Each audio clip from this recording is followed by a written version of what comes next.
Shalom à tous. Shalom to all. Nous sommes le mardi 12 septembre 2023 et il est 17h10. We are Tuesday, September 12 and it is 5:10 p.m. Bon, alors on va parler de quoi? Parce que l'actualité est très fournie en ce moment, hein, dans le monde entier. Il y a de quoi dire quand même, hein, faut dire. Hein. Bon, alors la dernière fois, on a parlé donc des animaux. Oui, des recettes de cuisine et des animaux. Voilà, c'est ça. Voilà. Alors aujourd'hui, on pourrait parler des fleurs, des plantes. Qu'est-ce que tu penses des fleurs et des plantes? C'est magnifique, ça fait partie de la création. Il y a de belles fleurs. Ici, là où on est, il y a des fleurs magnifiques. Ah oui. L'été, hein. Oui. Ouais, l'hiver, bon, il y a la neige. Ouais. Mais l'été, alors, il y a de ces fleurs. Il y a des lupins, mais il n'y a pas que ça. Joli. Il y a les roses, tout ça. Attends, là, les roses sont un petit peu fanées. Ouais, elles sont fanées. Bon, on va vous les montrer quand même, les fleurs fanées. Bon, mais c'est vrai que c'est les fleurs naturelles, et ça se fane. Hein. Ouais. D'accord, voilà. Alors, bon. Ma mère en cueille de temps en temps et les ramène ici. Elle fait des petits bouquets. Voilà. Ah, mais elle avait fait des bouquets où ils sont là-bas, non? Il y a un bouquet. Là, il y a le bouquet sur la table de la salle à manger. C'est le bouquet qu'on a dans le jardin. En fait. Ah oui, je viens de regarder, voilà. Bon, aujourd'hui, c'est la vidéo sur les fleurs. Je ne sais pas si on va parler autre chose, on va voir. Hein. Voilà, c'est des fleurs qu'on a dans le jardin. Là-bas, elle a fait notre bouquet avec des fleurs jaunes. Je vous les montre. Bon, c'est pas extraordinaire, évidemment, bien sûr. Je reconnais, hein. Les animaux, il y a les étoiles, il y en a des choses que Dieu a créées. Hein. Et là, on vient de nous dire que c'est venu par hasard. Faut être fou. Hein. Ah oui, il faut être fou, ça c'est sûr. Alors, la Bible dit, les perfections, je vous cite un passage de la Bible, hein, les perfections invisibles de Dieu, sa puissance éternelle et sa divinité se voient comme à l'œil depuis la création du monde quand on les considère dans ses ouvrages. Amen. Ils sont donc inexcusables, puisqu'ayant connu Dieu, ils ne l'ont point glorifié comme Dieu et ne l'ont point rendu grâce. Mais ils se sont égarés dans leurs pensées et leur cœur sans intelligence a été plongé dans les ténèbres. Amen. Se vantant d'être sages, ils sont devenus fous et ils ont changé la gloire du Dieu incorruptible en l'image corruptible des oiseaux, des quadrupèdes, des reptiles, etc., etc., etc. Ouais. Se vantant d'être sages, ils sont devenus fous. Voilà. Et c'est ça. Hein, voilà. Bon, on ne peut pas croire en Dieu. On vit dans un monde de fous. Oui, exactement. Alors, tout le monde n'est pas fou, bien sûr. Mais le vrai sage, c'est celui qui se confie en Elohim, en Dieu, et qui croit que c'est Dieu qui a tout créé. Hein, voilà. Exactement. Et le sage le plus grandement élevé, c'est Dieu.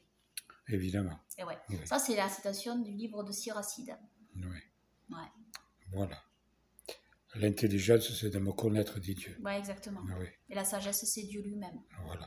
Mais Dieu use de patience envers tous. La Bible dit que Dieu ne tarde pas dans l'accomplissement de sa promesse au sujet de son retour, mais il use de patience envers tous, ne voulant qu'aucun périsse, mais que tous parviennent à la repentance et à la connaissance de la vérité. Dieu est patient. Regardez, au temps du déluge, il a patienté pendant très longtemps avant de détruire la terre. Et quand il ne restait plus que 8 personnes, alors là, il a tout détruit. Alors on n'en est pas encore là, parce que Dieu sait bien qu'il y a des gens qui vont se repentir. Et vous pouvez avoir des gens très méchants qui un jour vont se repentir, vont se convertir. Mais ça, c'est Dieu qui le sait, parce qu'il voit l'avenir. Hein? Et c'est vrai que heureusement que c'est pas nous qui gérons, parce que nous, il y a longtemps qu'on aurait tout démoli peut-être, mais Dieu non. Dieu non. Dieu parce qu'il voit l'avenir, il voit ce que quelqu'un va devenir et ce qu'il va faire. Alors qu'est-ce qu'il y a? Qu'est-ce qu'on pourrait dire sur les plantes? Bon, parce qu'on a parlé nourriture, on a parlé... Il y a des plantes qui soignent. Ah, voilà. Voilà, il y a des plantes qui soignent. C'est intéressant ça, les plantes qui soignent. Hein? Ouais. Tout à fait. On nous a parlé, et on va nous taxer de charlatanisme encore, si on dit qu'il faut se soigner avec des plantes. Il y a beaucoup de gens qui se soignent avec des plantes. Oui, voilà, il y a des plantes qui soignent, énormément de plantes qui soignent. Et il y a des plantes qui sont des poisons, faut faire attention aussi. Évidemment, il y a des plantes. Alors, il faut les connaître. Hein. Faut les connaître. C'est comme les champignons, il faut faire attention quand même. Oui, il faut faire attention. Il faut les connaître, les plantes. C'est comme les carottes. Alors, les carottes, vous avez la plante de la carotte, vous avez la ciguë, ça s'appelle, qui ressemble étrangement à la carotte. Mais c'est un véritable poison. Ouais. Alors nous, on en a dans le jardin, je crois que c'est les carottes. Hein, parce qu'en fait, il faut que la plante ait des poils. Ouais. Souvent, les plantes poilues, très souvent, les plantes qui ont des poils, c'est un signe qu'elles sont bonnes. Elles sont bonnes, oui. Mais très souvent, les plantes qui n'ont pas de poils... C'est des poisons. Bon, eh bien, mais il y a autre chose à dire sur les plantes quand même, parce que tu n'as pas fait des études sur les Oh plantes? oui, j'ai fait des études, oui, bien sûr, je fais des études et j'ai parlé aussi du livre de médecine de Noah. Ah, voilà. Ah oui. Alors, Excusez-moi, j'ai un chat dans la qui est gorge. cité dans la Torah des Jubilés. Le Oui. livre de médecine de Noah, il est cité dans la Torah des Jubilés. Il était connu par d'autres, je crois qu'il était connu dans d'autres écrits. Et ce qu'il y a, c'est que il y a un livre qui ressemble un peu au livre de médecine de Noah. Disons, c'est pas le livre de médecine de Noah, c'est le rouleau d'Azaph. C'est le livre de médecine qui est connu chez les Juifs, dans la médecine juive, même en Israël aujourd'hui. Donc, ils connaissent le serment d'Azaph. C'est un peu comme le serment d'Hippocrate en Occident. Mais eux, les Juifs, c'est le serment d'Azaph. Et donc, Azaph, c'était un hébreu croyant en Dieu, en Elohim. Et donc, qui a fait un serment. Et ce serment, bien sûr, est basé sur le principe des commandements de Dieu. Et donc, j'ai cité un peu le rouleau d'Azaph, enfin, disons des extraits que j'ai trouvés sur Internet. Je l'ai traduit en français. Et il y a des écrits dans ce rouleau d'Azaph, intéressants à découvrir, en fait, et qui pourraient être issus du livre de médecine de Noah. Et semble-t-il, il cite un peu le livre de médecine de... il cite même la Torah des Jubilés, c'est-à-dire il cite les récits de la Torah des Jubilés, qu'on retrouve uniquement dans la Torah des Jubilés, en fait. Et il cite le livre de médecine de Noah qui aurait été transmis, en fait, dans ce récit. Alors, je crois bien que c'est dans ce récit, le livre de rouleau d'Azaph. Ouais, c'est ça. Enfin, j'ai fait plein d'études là-dessus. J'ai fait des études sur ce sujet parce que dans la Bible, au temps biblique, bien sûr, les Israélites se soignaient avec les plantes. Et de toute manière, à cette époque-là, tout le monde se soignait avec les plantes. En réalité, la médecine qu'on connaît maintenant, la médecine, moléculaire, voilà. La médecine, voilà. Elle n'existait pas à cette époque-là. C'était que les plantes, en fait. Et les plantes et puis les miracles. Oui, voilà. Le Seigneur guérissait aussi. Exactement, les plantes et les miracles de Dieu.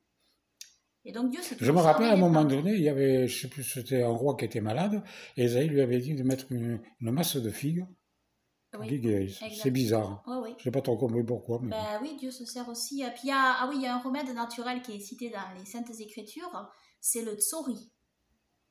Ah ben le tsori, vous savez ce que c'est? C'est la propolis. Ouais. Ah oui, c'est beau, c'est la propolis. Alors, c'est appelé aussi le baume de Galade.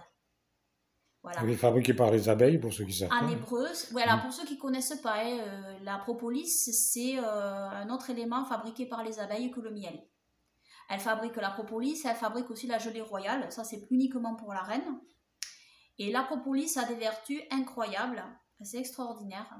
C'est-à-dire, il faut savoir qu'elle se sert de la propolis pour embaumer les cadavres des abeilles, des autres abeilles qui meurent. Elles embaument les cadavres pour pas que ça pourrisse. Voilà, oui. Donc, en fait, ça évite la pourriture et la décomposition. C'est pour vous dire que le produit est assez puissant quand même. Hein. Et je crois que les Égyptiens s'en servaient pour embaumer aussi de la propolis, me semble bien. Je crois. Faudrait regarder, faire des recherches, mais je pense que c'était utilisé. De manière, la propolis est connue depuis l'Antiquité, ils s'en servaient. Et d'après mes recherches, ça correspond à ce qui est nommé le tsori dans les Saintes Écritures. Le tsori d'ailleurs, c'est nommé, c'est en hébreu c'est le tsori et c'est la propolis donc, aujourd'hui connue sous ce nom, et aussi connue sous le baume de Galaad. Alors peut-être qu'il y avait un mélange aussi qui était fait avec la propolis, avec une huile, etc. C'était mélangé avec, c'est possible. Et ça servait à soigner. Et ce remède naturel dans les Saintes Écritures, on le trouve dans certains passages des Saintes Écritures, et il est décrit comme soignant les ulcères. Dieu décrit ce remède pour les ulcères de la peau. Et donc c'est extrêmement puissant. Et c'est très efficace. Nous, on l'a constaté. Donc voilà. Voilà, eh bien, maintenant on pourrait parler de quoi? On a parlé des plantes, on va s'arrêter là. Ouais. Allez, aujourd'hui c'était la journée des plantes. Voilà. Alléluia, Alléluia, Alléluia, gloire à Yahweh. Alléluia, Alléluia, Alléluia, gloire à Yahweh.